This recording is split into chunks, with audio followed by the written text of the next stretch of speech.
ನಂಜನಗೂಡು ನಗರದ ಶ್ರೀ ನಂಜುಂಡೇಶ್ವರ ಸ್ವಾಮಿ ದೇವಾಲಯದ ದಾಸೋಹ ಭವನದ ಬಳಿ ವೇದಿಕೆ ಕಾರ್ಯಕ್ರಮದ ಸ್ಥಳವನ್ನು ಪರಿಶೀಲನೆ ನಡೆಸಿ ಮಾತನಾಡಿದ ಶಾಸಕ ದರ್ಶನ್ ಧ್ರುವನಾರಾಯಣ್ ಅವರು, ಆಗಸ್ಟ್ 31ರಂದು ನಂಜನಗೂಡಿನಲ್ಲಿ ಅದ್ದೂರಿಯಾಗಿ ಭಗೀರಥ ಜಯಂತ್ಯೋತ್ಸವ ಮತ್ತು ಉಪ್ಪಾರ ಸಮುದಾಯ ಭವನದ ಶಂಕುಸ್ಥಾಪನೆ ಮಾಡಲಾಗುತ್ತದೆ.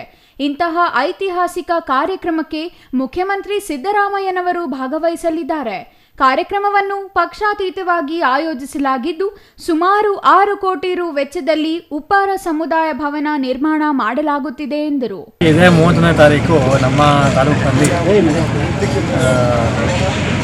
ಮಹರ್ಷಿ ಶ್ರೀ ಭಗೀರಥರ ಜಯಂತ್ಯೋತ್ಸವದ ಆಚರಣೆಯ ಒಂದು ಸಂಭ್ರಮ.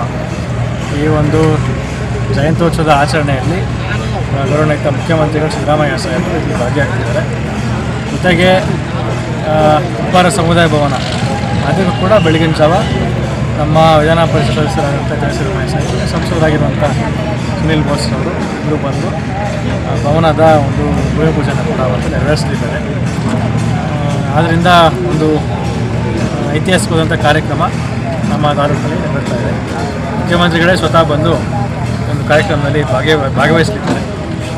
ಆದ್ದರಿಂದ ನಮ್ಮೆಲ್ಲರೂ ಕೂಡ ತುಂಬ ಖುಷಿ ತಂದಿದೆ. ಖಂಡಿತವಾಗಿ ಮುಂದಿನ ದಿನಗಳಲ್ಲಿ ಇನ್ನೇನೇನು ಅಭಿವೃದ್ಧಿ ಕೆಲಸ ಕಾರ್ಯಗಳು ನಮ್ಮ ತಾಲೂಕಿಗೆ ಆಗಬೇಕಾಗಿದೆ, ಎಲ್ಲವನ್ನೂ ಕೂಡ ಹಂತವಾಗಿ ಮಾಡಿಕೊಡೋ ಒಂದು ಭರವಸೆ ನಮಗೆ ಕೂಡ ಕೊಟ್ಟಿದ್ದಾರೆ. ಈಗಾಗಲೇ ವಿಶೇಷ ಅನುದಾನದಲ್ಲಿ ನಮಗೆ 50 ಕೋಟಿ ರೂಪಾಯಿಗಳನ್ನು ಈಗಾಗಲೇ ಈ ಸಾಲಿನಲ್ಲಿ ನಮಗೆ ನೀಡಲಾಗ್ತದೆ. ಅದರಿಂದ ಆ ಒಂದು ಅನುದಾನದಲ್ಲೇ ನಾವು ಉಪ್ಪಾರ ಭವನಕ್ಕೂ ಕೂಡ ಅತಿ ಹೆಚ್ಚು ಅನುದಾನವನ್ನು ಕೊಟ್ಟು ಅಭಿವೃದ್ಧಿ ಕಾರ್ಯಕ್ಕೆ ಚಾಲನೆ ನಾವು ಕೊಡ್ತಾ ಇದ್ದೇವೆ. ಮುಖ್ಯಮಂತ್ರಿಗಳ ಹತ್ರನೂ ಕೂಡ ನಾವು ಈ ಒಂದು ಅಭಿವೃದ್ಧಿ ಕಾರ್ಯಕ್ಕೆ ನಾವು ಅನುದಾನವನ್ನು ಕೇಳಿದ್ದೇವೆ. ಅವತ್ತು ಅವರು ಕೂಡ ಅನುದಾನವನ್ನು ಈಗ ಅನೌನ್ಸ್ ಮಾಡಿದ್ದಾರೆ. ಇದರಿಂದ ಒಂದು ವಿಶೇಷವಾದಂತಹ ಕಾರ್ಯಕ್ರಮ ಎಲ್ಲ ನಮ್ಮ ತಾಲೂಕು ಮತ್ತು ಜಿಲ್ಲಾ ಉಪ್ಪಾರ ಸಂಘದ ವತಿಯಿಂದ ನಮ್ಮ ಎಲ್ಲ ಹಿರಿಯ ನಾಯಕರುಗಳು ಎಲ್ಲರೂ ಕೂಡ ಸೇರಿ ಇವತ್ತು ತಾಲೂಕು ಮತ್ತು ಜಿಲ್ಲಾದ್ಯಂತ ಸಂಚಾರವನ್ನು ಮಾಡಿ ಎಲ್ಲ ನಮ್ಮ ಜನತೆಗೆ ಅವರು ಪಕ್ಷಾತೀತವಾಗಿ ಜೊತೆಗೆ ಎಲ್ಲರೂ ಕೂಡ ಆಹ್ವಾನ ನೀಡಿ ಒಂದು ಕಾರ್ಯಕ್ರಮಕ್ಕೆ ಬಂದು ಭಾಗವಹಿಸಬೇಕಾಗಿ ಅವರೆಲ್ಲರೂ ಕೂಡ ವಿನಂತಿಯನ್ನು ಮಾಡಿಕೊಂಡಿದ್ದಾರೆ. ಇನ್ನು ಕಾರ್ಯಕ್ರಮಕ್ಕೆ ಸಿದ್ಧತೆಗಳನ್ನು ಮಾಡಿಕೊಳ್ಳಲಾಗಿದೆ.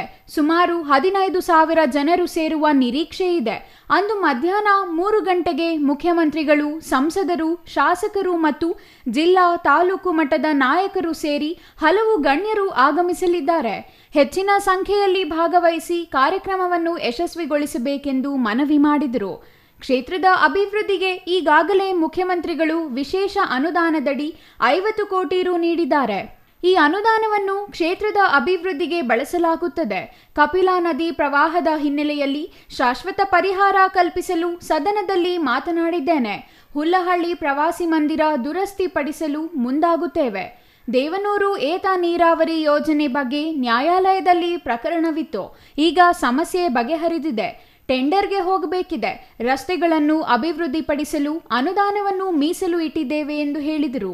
Kumar, CTV news, Nanjangud.